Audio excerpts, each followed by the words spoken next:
Како дел од Скопје Стрит Фестивал, фестивалот кој што веќе започна вчера и кој што и денеска има дневна агенда, каде што на дневната агенда стои йога челендж, настан кој што присутните тука практикуваат йога под отворено небо. Нешто повеќе околу настанот ќе дознаеме од мојата соговорничка Сара Сековска, која што е йога инструктор. Сара, добро утро за тебе. Ајде да слушнеме каква е заинтересираноста на луѓето да дојдат и да практикуваат йога под отворено небо. Така, па заинтересираноста секоја година е се поголема и поголема, на што многу сме среќни.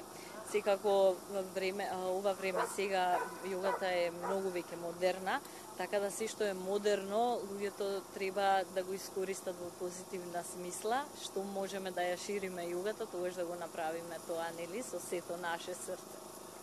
Видовме и многу мали членови кои што тука дојдоа да пробаат како е да практикуваат йога.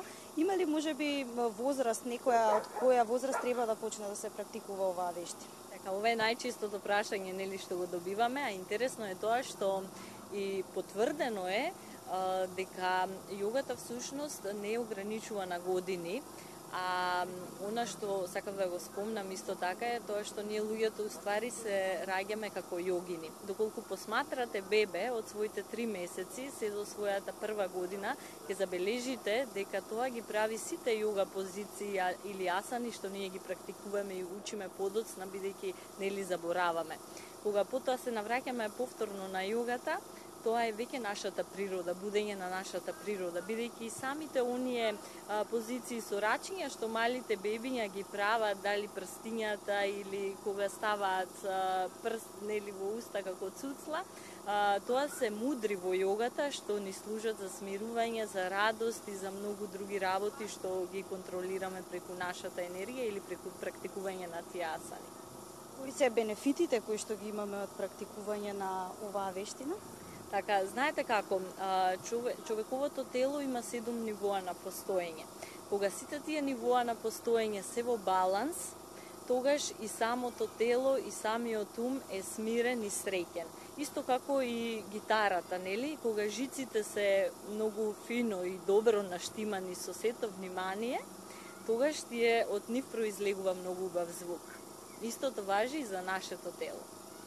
Денеска имаме йога челендж. Која е понатамошната агенда? После йогата имаме капоера, така?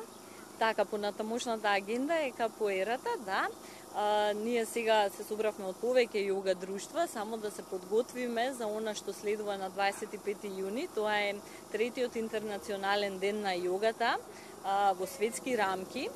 Ке го прославиме третиот роден ден всушност на йогата, откако йогата доби свој ден.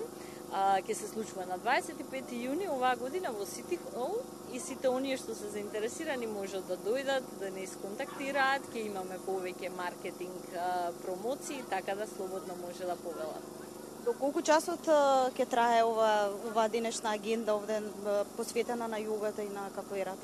Така, денешната агенда со йогата е до 11 часот, а потоа следи онаа забава и практика на капоерата. Може да се вклучат сите кои што сакаат? Може да се вклучат сите, или йогини, или оние што практикуваат веќе капоера, нели, може да се вклучат и љубопитните, нели, да пробаат, да се запознаат, така да слободно може секој кој сака. Сара, ти благодарам за овој разговор и за